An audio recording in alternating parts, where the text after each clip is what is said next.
A partir dos desenvolvimentos que foram apresentados nos vídeos anteriores, nós já temos condições de utilizar a equação do balanço global de energia e do balanço global de massa para resolvermos alguns exemplos práticos de relevância.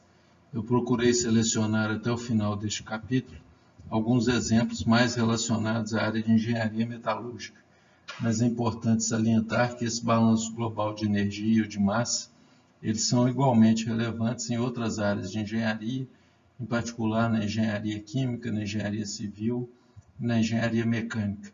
Até na engenharia elétrica, no estudo de projetos de usinas hidrelétricas, essa equação de balanço global de energia tem relevância.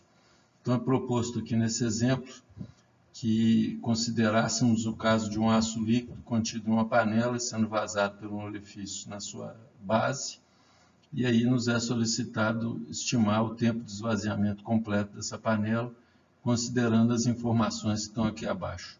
Essas dimensões que estão aqui correspondem aproximadamente a uma panela de aciaria de uma usina integrada aqui do estado de Minas Gerais. Então, o diâmetro da base 7,62 centímetros, altura de aço inicial na panela 3,3 metros. O diâmetro da panela ele varia com a altura, tem um diâmetro da base em torno de 3 metros, e esse diâmetro vai gradativamente aumentando à medida que vamos subindo na panela. Para cada metro, há um aumento no diâmetro de aproximadamente 0,15 metros. Uma equação que nós vamos deduzir e verificar a sua validade é essa que está fornecida aqui. A velocidade média do aço no orifício de vazamento pode ser calculada a partir de um coeficiente de descarga multiplicado por raiz quadrada de 2GH. Na realidade, esse termo raiz quadrada de 2GH, ele deriva do balanço de energia. Se tivéssemos uma situação em que a energia potencial fosse convertida integralmente em energia cinética, esse valor do coeficiente de descarga seria unitário. Na realidade, nós não temos essa conversão sem ocorrência de perda, então esse valor de CD é inferior a 1, e nos é solicitado também deduzir esse valor, e teremos oportunidade também de verificar a validade dessa equação.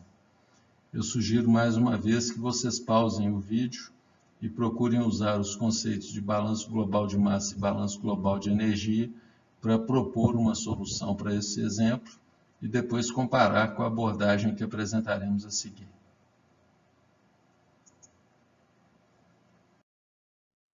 Essa figura que está aqui ilustra de forma esquemática o sistema que estamos analisando. Aqui nós temos a geometria da panela, o orifício da base com um diâmetro D minúsculo. O diâmetro da panela ele vai variando em função da altura e o H corresponde à altura de aço no interior da panela. Essa configuração ainda é uma configuração simplificada. Nos dias de hoje, normalmente, o jato não é aberto como está apresentado aqui. Normalmente temos uma válvula refratária que vai fazer a transferência do aço da panela para a unidade do distribuidor quando ele está numa instalação de lingotamento contínuo. Mas nesse primeiro exemplo nós não vamos considerar a presença dessa conexão e estimaremos esse tempo de esvaziamento considerando essa configuração apresentada aqui. A solução desse problema ele vai passar pela combinação dos balanços globais de massa e de energia. Nós vamos assumir que a densidade do aço é constante, ele trata-se de um fluido incompressível. Então, em termos de balanço de energia, nós vamos escrever, já considerando a situação que a panela está cheia, podemos falar que a taxa de entrada de aço na panela menos a taxa de saída vai ser igual à taxa de acúmulo. Na situação que estamos analisando, a panela já está cheia, então não há entrada de massa, mas temos uma saída, que é expressa pela área da seção transversal do bocal que está no fundo, pela densidade do aço e a velocidade nesse bocal, que é expressa pela equação, que é o coeficiente de descarga multiplicado por raiz quadrada de 2GH. Então, essa expressão ela deve ser utilizada, uma vez que a gente observa que a vazão de aço na saída ela não é constante, ela depende do H. Então, nós temos que expressar essa variação que vai estar ligada à taxa de acúmulo de massa em função da variação instantânea do H. Então, nós já determinamos as taxas de entrada e a taxa de saída.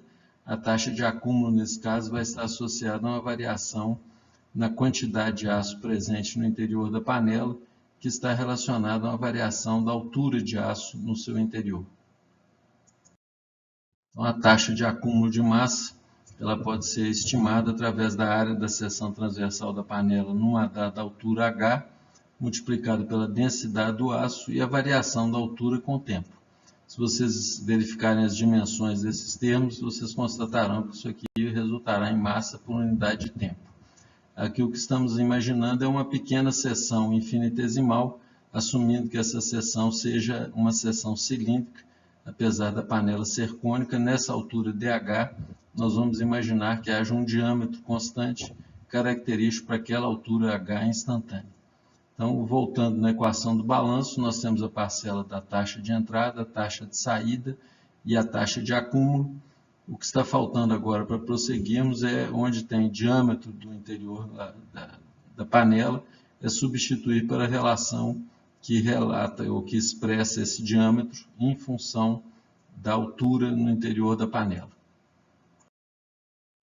Simplificando alguns termos que aparecem na expressão anterior, a gente chega nessa relação. Isso aqui é o que sobrou do termo relativo à taxa de acúmulo e isso aqui relativo à taxa de saída. Vocês observem que o dH/dt ele vai ter um sinal negativo, indicando que a altura de aço no interior da panela vai diminuir à medida que o tempo passa. Fazendo a substituição do diâmetro em função da altura no interior da panela, o diâmetro da base mais esse coeficiente A multiplicado pelo H, esse diâmetro ao quadrado, nós temos uma expressão, então, que vai relacionar a altura instantânea com o tempo. Então, através de um processamento matemático, vocês observem que isso aqui é uma equação diferencial, nós vamos poder usar a técnica de separação de variáveis e integrar essa equação para aí finalmente termos uma relação que vai ligar a altura instantânea com o tempo. Então, essa é a equação que foi apresentada no slide anterior. Eu desmembrei aqui esse produto notável, ele vai ser decomposto aqui em dB ao quadrado, mais 2dB A vezes H, mais A ao quadrado, H ao quadrado, dH/dt, e aqui o termo que restou da parcela de taxa de saída. Usando a técnica de separação de variáveis para poder integrar essa equação, foram mantidos aqui do lado esquerdo os termos que têm relação com H, que é a altura instantânea de aço na panela, e do lado direito termos constantes e o tempo. Observe que nós podemos integrar os dois lados dessa equação com relativa facilidade e obter então uma equação matemática relacionando a altura instantânea em função do tempo.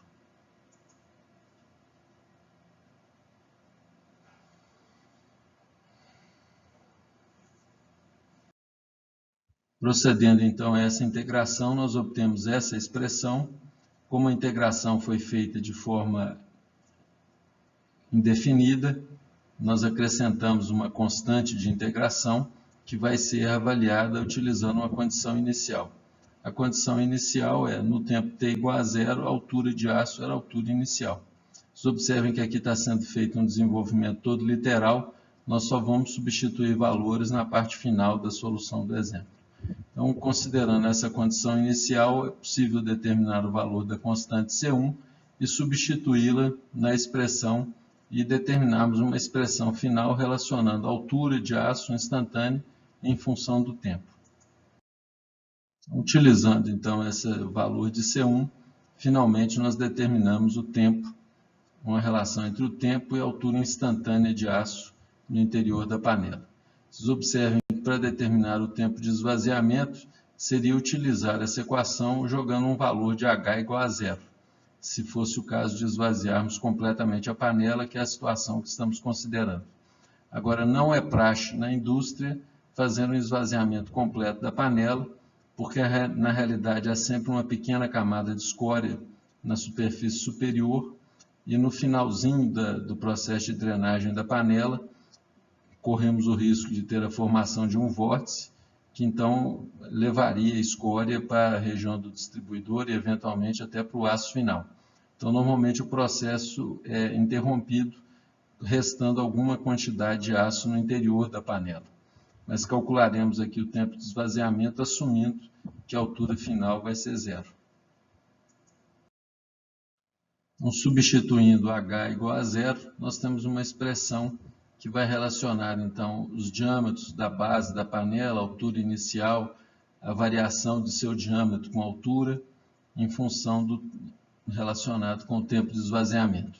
Como o tempo de esvaziamento é a nossa incógnita, é conveniente isolarmos esse tempo de esvaziamento e passarmos todos os outros termos para o lado oposto para termos uma equação para a estimativa desse tempo de esvaziamento. Fazendo este procedimento matemático, nós finalmente determinamos então o valor ou uma expressão para a estimativa do tempo de esvaziamento. Observando aqui as parcelas que constam dessa equação, nós vemos que o único termo que nós não conhecemos é o valor do coeficiente de descarga. Então é esse termo que resta para podermos utilizar essa equação na estimativa do tempo de esvaziamento. Esse coeficiente de descarga ele vai ser determinado através do desenvolvimento do balanço global de energia. Substituindo então todos os valores que já dispomos, em termos de altura inicial, diâmetro da base, o valor daquele coeficiente A, a gente obtém uma expressão para o tempo de esvaziamento, observando que a única parcela a determinar é o coeficiente de descarga. Nós só conseguiremos determinar esse tempo de esvaziamento a partir do momento que tivermos esse valor de coeficiente de descarga, que vai ser determinado então utilizando a equação do balanço global de energia, conforme vai ser apresentado a seguir. Apresentada aqui a versão da equação de conservação de energia para um fluido incompressível. Vocês observem que nós temos que selecionar pontos 1 e 2, de forma a podermos relacionar e obter uma expressão para o coeficiente de descarga. Normalmente, uma das etapas mais importantes no desenvolvimento desse balanço é desenvolver uma escolha conveniente para a localização desses planos de referência 1 e 2. Nesse caso aqui em particular, é interessante selecionarmos esses pontos em localidades onde conhecemos os valores de pressão. Um critério conveniente para isso diz que em pontos que o fluido esteja aberto para a atmosfera, os valores de pressão no fluido serão os valores de pressão atmosférica. Então, considerando isso como nosso guia, nós podemos então colocar o plano 1 na superfície do aço aqui na panela e o plano 2 na superfície aqui do bocal de descarga. Então, selecionando esses dois pontos, vocês notem que 1 e 2 eles têm que estar relacionados com o sentido de escoamento, o aço aqui está descendo, então a gente coloca o plano 1 antecedendo o 2 em termos de escoamento. E aí, para esses dois casos, nós teremos as velocidades nesses dois planos. Essas duas velocidades elas estão relacionadas entre si em função das áreas da panela e do bocal. A diferença de altura entre os planos 2 e 1. Nesse caso, os valores de P2 e P1 vão ser iguais. Nós escolhemos esses pontos para que isso fosse verdadeiro. E teremos a perda devido à fricção no interior da panela e na contração que vai ocorrer na sua saída. Nesse caso, o valor de M asterisco é nulo, uma vez que nós não temos nenhum dispositivo para provocar ou para exercer ou receber trabalho sobre o aço. Então, para os pontos 1 e 2 selecionados, nós podemos falar que V1 é muito menor do que V2. A razão disso é que a área do plano 2 ela é muito menor do que a área no plano da panela. Então, isso sendo verdadeiro, o princípio de conservação de massa vai nos indicar que V1 é muito menor do que V2. Só a título de um cálculo aproximado, lembrando que esse diâmetro aqui é em torno de 7,5 centímetros e o diâmetro da panela é em torno de 3 metros, nós vemos que é uma relação entre os diâmetros de aproximadamente 40 vezes maior para o diâmetro no interior da panela. Se é 40 vezes maior o diâmetro, a área seria 1.600 vezes maior, consequentemente a velocidade aqui no interior da panela 1.600 vezes menor do que no bocal. E o termo de energia cinética ainda está relacionado com a velocidade ao quadrado. Então, realmente, a parcela de variação de energia cinética é definida praticamente apenas pelo primeiro termo, usando a velocidade no bocal. A diferença entre os planos Z2 e Z1, como Z2 está abaixo de Z1, isso vai ser negativo e corresponde exatamente à altura instantânea do aço na panela. Então, é um valor negativo. os valores de pressão são iguais e o M asterisco é zero, uma vez que não tem nenhum dispositivo para realizar ou receber trabalho do fluido. Está faltando agora para podermos determinar o coeficiente de descarga, que é o nosso objetivo, é expressar as perdas devido à fricção nesse sistema. Então, nós temos basicamente duas perdas ocorrendo nesse sistema, uma delas é devido à fricção do aço com o refratário da panela. Nós já vimos que a velocidade no interior da panela é muito baixa, especialmente comparado com a velocidade no bocal, então a gente pode fazer uma aproximação desprezando a perda devido à fricção no interior da panela e considerar como perda devido à fricção apenas a contração na saída da panela. E para tal nós utilizaremos aquelas correlações que vimos anteriormente para a contração, que fornece o valor de perda como sendo meio do fator de perda por contração multiplicado pela velocidade, no caso na área de seção menor, então seria a velocidade no bocal, que é utilizada então para a determinação dessa perda. Então, finalmente, determinando apenas os termos remanescentes, o termo da variação de energia cinética, o termo da variação de energia potencial e a perda devido à contração na saída da panela. Vocês observem que os termos com V ao quadrado nós podemos isolá-lo e determinarmos uma relação para a velocidade no bocal em função da altura do valor de beta2 e do coeficiente de perda por fricção. Então, através de alguns algebrismos, nós obtemos uma relação final para a velocidade no bocal, que gera esse termo entre parênteses elevado a menos meio, 1 sobre beta2. O beta, lembrando, ele depende do regime de escoamento. Se for considerado turbulento, ele vai ser unitário. Mais o fator de perda por contração, que depende da relação de área do bocal pela área da seção da panela e do acabamento desse bocal. E aqui a raiz quadrada de 2GH. Se compararmos com a equação que foi proposta lá no início do exemplo, nós podemos determinar, então, que esse termo que está aqui sendo destacado equivale ao coeficiente de descarga.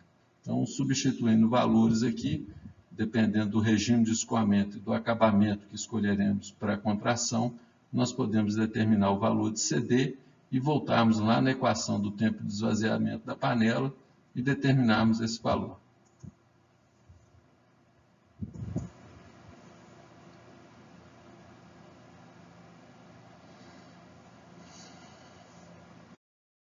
Retornei aqui então com a equação para o tempo de esvaziamento em função do CD, fiz aqui os cálculos matemáticos e o tempo de esvaziamento então ele fica da ordem de 1419 dividido pelo coeficiente de descarga. Aí eu solicito que cada um de vocês calcule o coeficiente de descarga, assumindo um determinado regime de escoamento, se for turbulento, que é a situação mais usual, isso aqui vai ser 1, e escolhendo o valor de EF, em função da relação de áreas e do tipo de acabamento que é feito o orifício.